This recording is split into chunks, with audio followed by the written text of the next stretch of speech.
खूब शीघ्र कार्यक्षम हेबाकु जाउछि मालकानगिरी विमानबंदर। आसंता 22 तारिखरे एठारे प्रथम यात्रीवाही विमानर परीक्षामूलक अवतरण बा ट्रायल रन कराजिबो बोली जिला प्रशासन पक्षरु सूचना दिया जाइछि।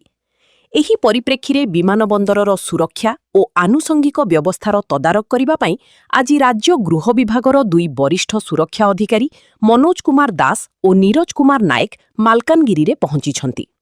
जेहेतु आगामी दिन गुड़िक आम ये रेगुलर माने फ्लाइटा ऑपरेशन करने चाहूँ से ट्रायल रनटा करने चाहूँगी से आसवे देखिए से जहाँ भी छोट छोट त्रुटि विच्युति अच्छी पॉइंट आउट करुँच से कहते करार अच्छे जमीक पानी जो भीतर को पशुची पानी जो बाहर को जाऊँगी कलवर्ट जगह जोटा कि छोट छोट जो कणा जगह अच्छे से जगह जमी बंद हम जहाँफल बिलुआ फिलुआ जमी पशि न पारे कुकुर पशि न पारे से देखुं ता सहित रास्त जोटा मार्किंग जगह अच्छी मार्किंग जगह जमी क्लीयरली विजिबल हम जमी फ्लाइटा ऊपर आसला बेलू जमी रनवेटा विजिबल हम से सब जाक ता सहित छोट मोटे जो बुश जाक जो बढ़ी जाइए जोटा कि पवन में हलिक जो हाम्परिंग कर विजिबिलिटा से देखुं।